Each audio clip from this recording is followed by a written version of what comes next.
Hello friends, हम पढ़ रहे थे उपयोगिता विश्लेषण के बारे में। पिछले वीडियो में हमने उपयोगिता विश्लेषण के अर्थ को समझा। उसके बाद में हमने उपयोगिता विश्लेषण की जो मुख्य विशेषताएं हैं उनके बारे में चर्चा करी। आज हम उपयोगिता विश्लेषण का मापन किस तरह से किया जाता है, किन आधारों पर किया जाता है, इसके बारे में चर्चा करेंगे। तो दोस्तों शुरू करते हैं उपयोगिता माप यानी मेजरमेंट ऑफ यूटिलिटी। तो दोस्तों जो उपयोगिता का मापन होता है उसको अर्थशास्त्र ने दो तरीके से डिवाइड किया है। एक तो है गणनात्मक दृष्टिकोण जिसको हम कार्डिनल अप्रोच कहते हैं, और दूसरा है क्रमवाचक दृष्टिकोण जिसको ऑर्डिनल अप्रोच कहेंगे। तो शुरुआत करते हैं कि गणनात्मक दृष्टिकोण यानी कार्डिनल अप्रोच के माध्यम से उपयोगिता का किस तरह से मापन किया जाता है। तो दोस्तों जो भौतिक वस्तुएं होती है उसको किसी निश्चित मापदंड के द्वारा मापा तो जा सकता है। जैसे दूध को हम लीटर के अंदर, या शक्कर को हम किलोग्राम के अंदर, और तापमान को हम सेंटीग्रेड इत्यादि के माध्यम से हम उसका माप कर सकते हैं। लेकिन दोस्तों स्टूडेंट्स, उपयोगिता एक सापेक्षिक है और ये उपभोक्ता की मनोवैज्ञानिक धारणा पर आधारित होता है। इसलिए अर्थशास्त्रियों ने इसको उपयोगिता को मापन करने के लिए मुख्यतः दो दृष्टिकोण बताए थे, जिसके अंदर पहला है गणनात्मक वाचक। हम इसको देखते हैं कि जो गणनावाचक दृष्टिकोण होता है उसमें किस तरह से इसका मेजरमेंट किया जा सकता है।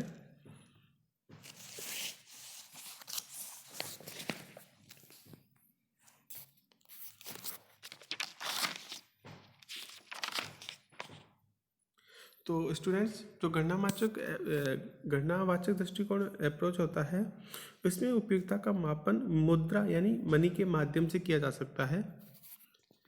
एग्जाम्पल के लिए हम जैसे देखते हैं, जब कोई व्यक्ति किसी वस्तु को खरीदता है तो उसका जो पेमेंट करता है, उसका भुगतान करता है, वो किस के अंदर करेगा? मुद्रा के अंदर करता है। यानी व्यक्ति उस वस्तु से मिलने वाली जो उपयोगिता है उससे अधिक भुगतान तो करेगा नहीं। अतः वस्तु की कीमत यानी प्राइस जो होती है जो उसको देता है वही वस्तु की उपयोगिता का मापन है। इस प्रकार क्या है कि स्टूडेंट्स, इस प्रकार की उपयोगिता को हम 1, 2, 3, 4, 5 डैश की संख्या में व्यक्त कर सकते हैं, उसको प्रेजेंट कर सकते हैं। एक बार हम इसको देख लेते हैं स्क्रीन पर। जिस तरह से आपने इसको गणनात्मक दृष्टिकोण दे रखा है उसको हम देख लें कि उपयोगिता की मापन के लिए गणनावाचक दृष्टिकोण एक मुख्य विचारधारा मानी जाती है। गणितीय संप्रदाय के विचारक जो प्रोफेसर जेवंस, मैगन्स तथा वालरस ने उपयोगिता की माप के प्रयास किए, परंतु उनके विचारों को वैज्ञानिक रूप प्रदान करने का श्रेय प्रोफेसर मार्शल पीगो आदि अर्थशास्त्रियों को जाता है। इनका विचार है कि उपयोगिता को मोटे रूप से मुद्रा के माध्यम से ही मापा जा सकता है। उन्होंने मुद्रा को उपयोगिता का मापन माना। उनके अनुसार कोई व्यक्ति जब किसी वस्तु को खरीदता है तो उसका भुगतान मुद्रा में करता है और वह उस वस्तु की कीमत उस वस्तु से प्राप्त होने वाली उपयोगिता से अधिक नहीं चुकाएगा। अतः वस्तु की कीमत ही उपयोगिता का मापन है।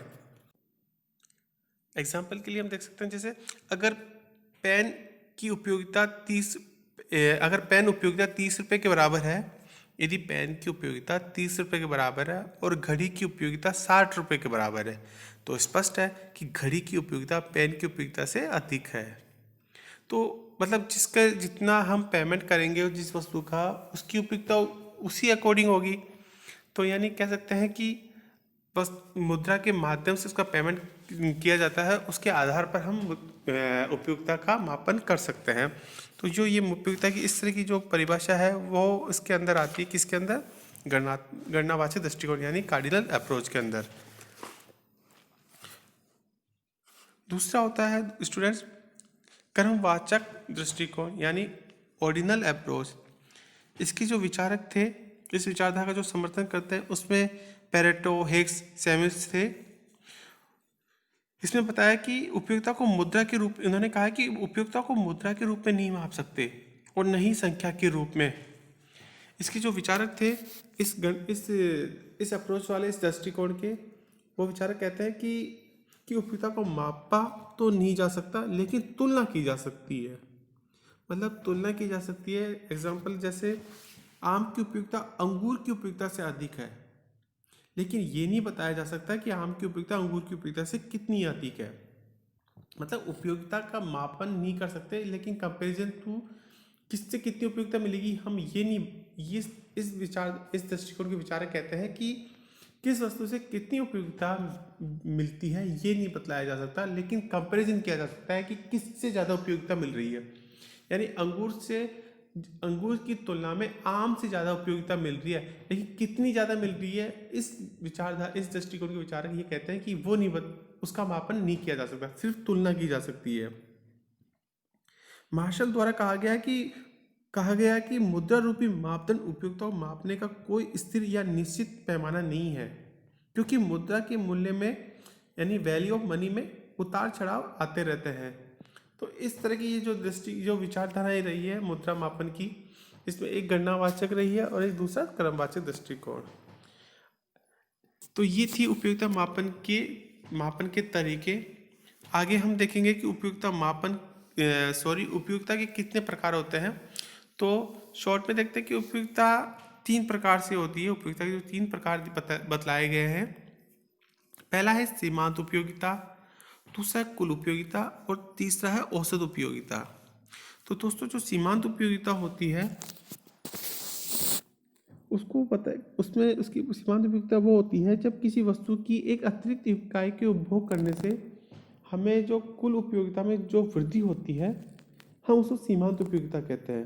कहने का तात्पर्य, उदाहरण के लिए जैसे हम किसी वस्तु की 4 यूनिट का उपयोग करने पर यानी कंज्यूम करने पर हमको कुल उपयोगिता मिलती है 200, यानी 4 यूनिट का कंज्यूम करने पर हमें यूटिलिटी मिलती है 200, और 5वीं यूनिट का उपभोग करने से, उसको कंज्यूम करने से हमको उपयोगिता मिलती है 230, यानी 4 से 200 और 5 करने से 230, यानी 4 से 5, यानी एक ज़्यादा अतिरिक्त यूनिट का हमने उपभोग किया, उससे कितनी यूटिलिटी बढ़ी, 30।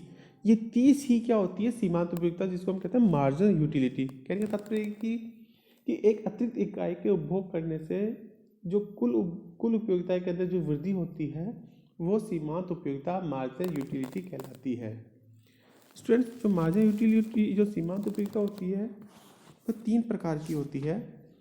एक होती है धनात्मक सीमांत उपयोगिता, दूसरी होती है शून्य सीमांत उपयोगिता और तीसरी होती है ऋणात्मक सीमांत उपयोगिता। तो हम इसको नेक्स्ट वीडियो में फुल चर्चा करेंगे कि क्या होती है धनात्मक सीमांत उपयोगिता, शून्य सीमांत उपयोगिता और ऋणात्मक सीमांत उपयोगिता।